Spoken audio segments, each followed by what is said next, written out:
Are break glass accounts outdated?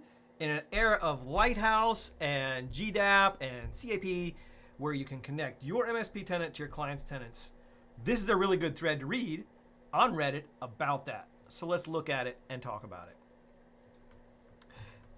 Are break glass admin accounts really needed in 365 if tenant is connected via Lighthouse? This MSP is questioning it. They're like, well, if you have a Lighthouse or a GDAP, can you just get away without having a break glass account? The other person they're talking to said a break glass account removed from traditional access policies is a larger risk than Lighthouse being broken. So they're really comparing whether you have a break glass account that you've removed from from conditional access policies, a GA account with just username and password, versus Lighthouse-based access into your Azure tenant. So that's a really good question. Should you keep an on-the-side admin account to access something in case Lighthouse is broken or in case something else gets broken? Well, as you read down through this thread, there's some really good thoughts on this. Like, break glass accounts are for more than just attacks, but outages and misconfigurations. TechIDManager has actually had the situation where we've had clients call and be like, they misconfigured their Azure tenant so that a conditional access policy that said only people from China could log in to their tenant. All of a sudden, they had no access. Every account was locked out because they were an American company. Somebody got a policy backwards.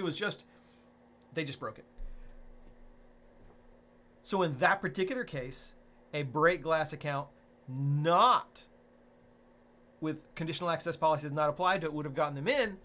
But as we'll see a little bit later on in this thread and like as common information, if you make a conditional access policy, it applies to everything unless you specifically exclude it. So would they have known to specifically exclude a policy that they were just making, thinking the policy might be good or bad when they might want it to apply?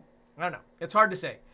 Then people talk about whether the break glass should even be in a password manager or not. And as you read through this, people start talking about whether it's offline or in a safe, or whether the password manager is compromised or the password manager is offline. If your password manager, there's a little gripe on my little soapbox. If your password manager isn't offline capable, doesn't keep cache of that information somewhere that you can get to offline, or it's not hosted by you, or you think that the information can be compromised because the information stored in your password manager is probably like a documentation tool, and it doesn't properly encrypt the information so the vendor can't see it, so nobody can get it, that's a problem. And that's like this person, 𝗔𝗰𝗍𝗁 says, if your password manager is compromised, you have bigger problems. That is really, the bigger problems there is a vendor side issue. If your password manager is compromised, that's probably a vendor security issue, an architected in problem where information was not properly encrypted or properly segmented off, which is a big deal to me. This top 1% commenter here, very vocal people. I love the vocal people. I recognize the name, roll for initiative. Really talks about how you shouldn't just be using your GA account on the regular. You know, break glass account should be very specific. He even disagrees. He disagrees with it being in a password manager. Lots of people in this thread think that a break glass account should be set up, never used, written on a piece of paper, put in a fireproof safe with some YubiKey MFA that's also in the fireproof safe. Very good way to go. And then every tenant should have at least 2 GA accounts. Here's one area where I'm going to disagree. The number of GA accounts in today's modern PAM infrastructure and architectures, where accounts can come and go. You've got just-in-time accounts. You've got like elevated access that can happen in accounts. The number of GA accounts really should represent and directly be the number of people that have global admin access to that tenant. If you're serviced by an MSP and you have 75 technicians at MSP that could do global admin stuff in that Azure tenant, you should have 75 accounts that can be or are global admins. There's no minimum number. There's no maximum number. You might look at that Azure tenant on some days and see no global admins. You might look at it on some days and see 10. And that's totally okay because that connection between account and technician needs to be one-to-one. account and physical person. It needs to be one-to-one. And if you have one extra account that's a GA account that you share because it's break glass, that's interesting. I'm not sure that I agree with that.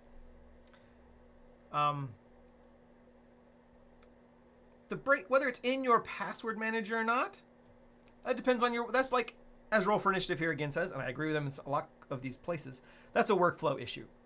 If your GA account, your break glass GA account that is not tied directly to one person, gets used on any sort of basis other than a catastrophic failure, it is part of your workflow. It's not break glass. Break glass should be something that when you use it, like the old fire alarms, you broke that glass, you take the little hammer, you smash the glass, to get reset, you have to replace it. That means that GA account goes away. That break glass account goes away. You make another one. You set up all this stuff again. It's not something that you use and then put away and use and put away. If you use it and put it away, that's really just part of your workflow that you're not documenting, or part of your workflow that isn't quite right.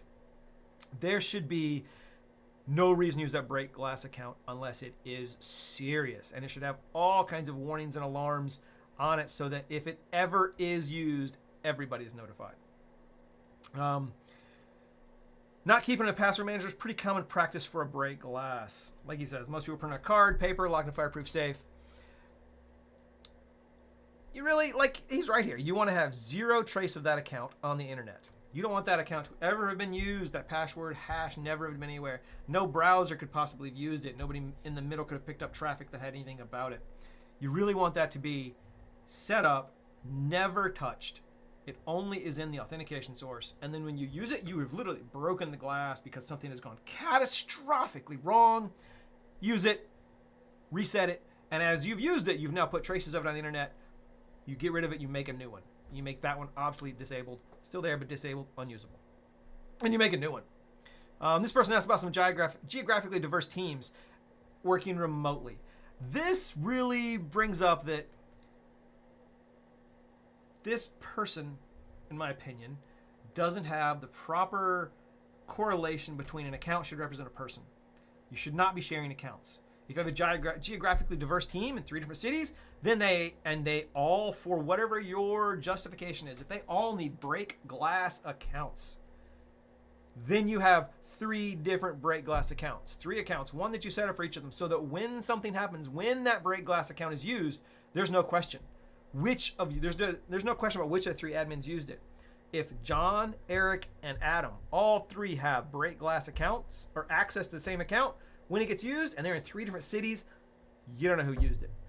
If you have 3 different people in 3 different cities that need 3 different, for whatever reason, they need 3 different break glass accounts because they all need that break glass access, probably a workflow issue. They're probably using that account inappropriately. But if they really do, you really have that level of requirement to have definitive access, then you need 3 different break glass accounts so that when it's used, you know Eric did it or Adam did it. You know, oh, all those emails, all those alerts that go on when that account is used, you'll instantly know who and what's going on. You don't have questions. There's a underlying security assumption that when an account gets used, you know who used it, that this breaks. You know? So, I love this. Break glass accounts are like fire extinguishers. You hope you never need them, but you're glad when you have one when things go south. I have used a fire extinguisher, and it can tell you, it's when you need it, you need it. Lighthouse is great. Having a fallback that's completely independent of normal access is just good practice. This is questionable. What is good practice or not comes down to your specific use cases. Is your use case that you need to have access to an internet-based resource when your access method of that resource goes down? If that is your use case, you need to really contemplate whether that is a resource that should be in the cloud or should be physically accessible by you. If it is so high priority that Lighthouse being down or GDAP being down or internet access being down means that it's a problem and you need access to it, there's one level of on-prem that you should consider versus putting in the cloud. No, everybody loves the cloud. The cloud's ready to go. Cloud, cloud, cloud. There are quite a few use cases that say this shouldn't be in the cloud. This is important enough access that we need to be able to physically put our hands on it, which is very viable, very valid for a lot of cases.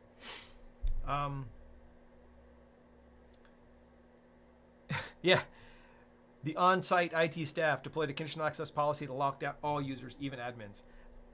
We've had that happen, not to us, but to one of our clients. That happened. You're pretty stuck. You're going to work with Microsoft support in that case. And as they cover right here in this last bit of the thread, if you make a new CA policy, it covers all accounts, unless you specifically exclude the break glass account.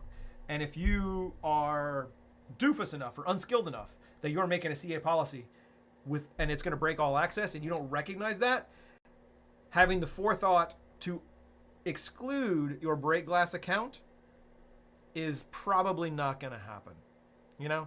So